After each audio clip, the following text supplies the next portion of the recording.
It is time for a drop of Ardnamurchan. So I recently took a trip up to Ardnamurchan Distillery. Now, look, I've been to over 50, probably closer to 100 distilleries within my career, but my drive and my trip up to Ardnamurchan was probably one of the most magical drives and most beautiful drives I've ever been on. Ardnamurchan sits on the Ardnamurchan Peninsula on the west coast of Scotland. It is remote. It is about a 4.5 hours drive north of Glasgow, and there is one windy road that goes into the distillery. Now, I actually visited Nicknean on the same trip because technically they are neighbours. By neighbours, I mean about a 90-minute drive from one to the other, of course using a ferry. And if that ferry is broken, add on an extra hour onto that drive. We partnered with Ardnamurchan on our most recent single cask release that I picked up on the distillery visit. This was lightly peated, fully matured in a PX Pedro Ximénez sherry cask. It is salty, it is savoury, it is sweet, it is coastal, it is oily, and it has that beautiful, unctuous, oily character that is so desired from people all over the world, and a character that we are starting to find a little bit more of within West Coast distilleries. Ardnamurchan for me stands out as probably one of the most exciting new wave distilleries that we're seeing within Scotland today. So it is a joy that we're able to taste two of their releases in July's Slow Whisky Club members hit. You have two whiskies in your drop this month. You have the cask strength release and the sherry cask release. Strength-wise, the cask strength release is higher. This one sits at a very nimble 57.7% ABV. But this is where we're going to start, because even though I feel it's stronger, the flavour, I think, having had a little whiff of the sherry cask release before, I think this is going to be the best place to start. Oh my god, the smell on that coming out of the bottle is amazing. And bearing in mind, I've just got that much left in the bottle. Ardnamurchan is probably one of my favourite newer distilleries that are out there at the moment, and it joins a group of distilleries that are prioritising flavour over yield. What do I mean by that? During production, distilleries can choose route A, which gives them a higher volume, or they can choose route B, which gives them full flavour and, decisions based on flavour rather than decisions based on yield.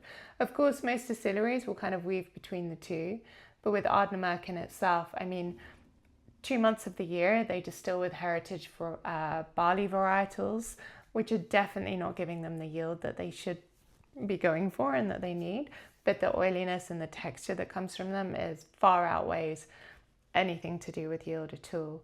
And for me, this distillery is building up that cult following that a lot of distilleries take decades to grow. For me, it's the Springbank of the future. Think about how Springbank is sought after.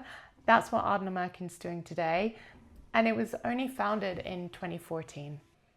So the cask strength release, oh my god, that's amazing.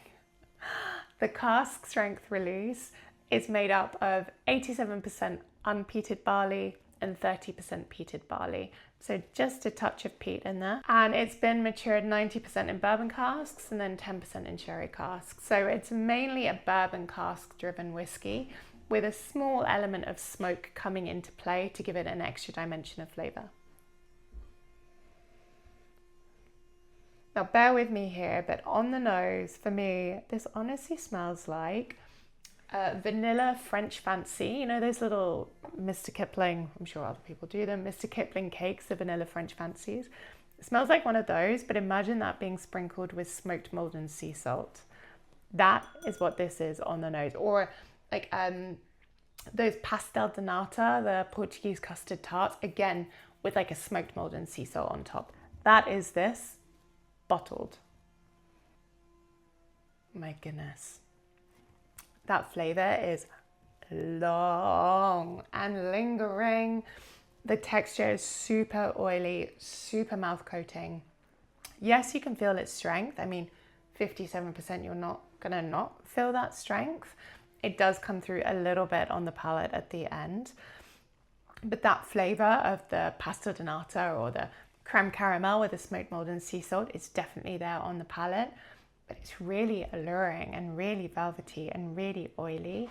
It's got a really lovely citrusy note to it as well, almost like a fresh lemon peel or like fresh apricot, fresh peaches. That stone fruity citrusy character is also coming through on the palate.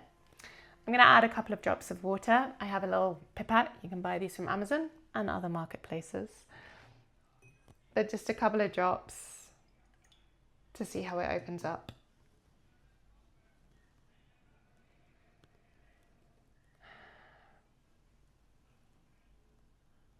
The water strangely brings out like a more ashy side to the whiskey. Definitely sweetens it. Vanilla custard's coming through more, and those apricot-y notes are definitely coming to the fore.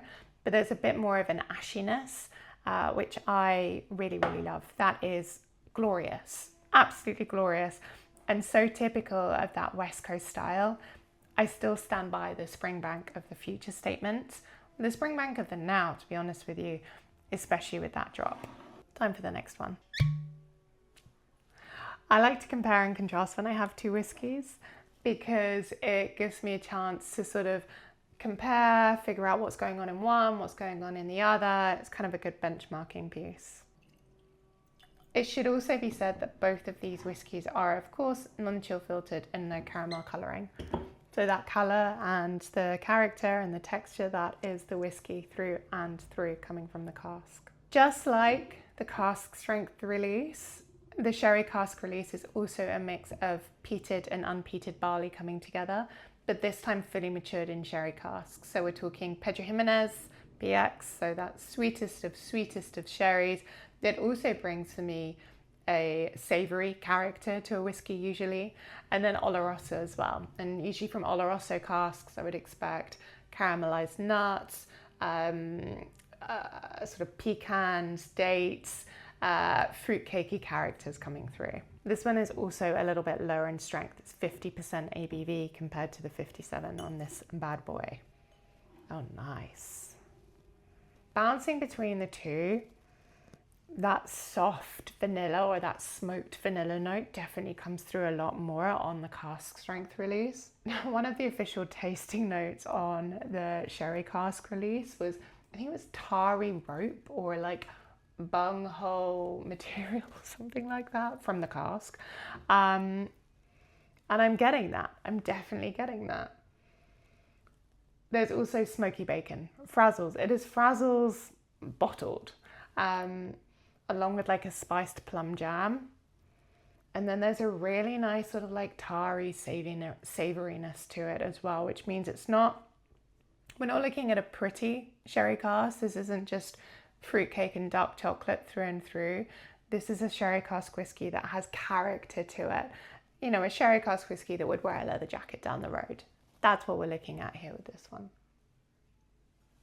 So the dark chocolate note does actually come through on the palate for me.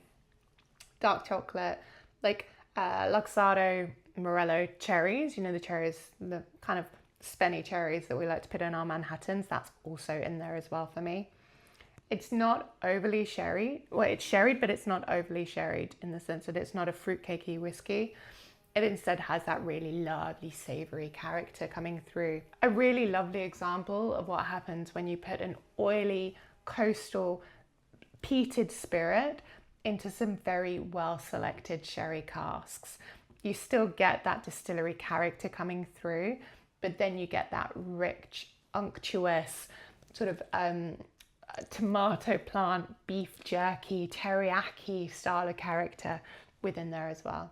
Two glorious drops from one of the most exciting new producers within Scotland right now.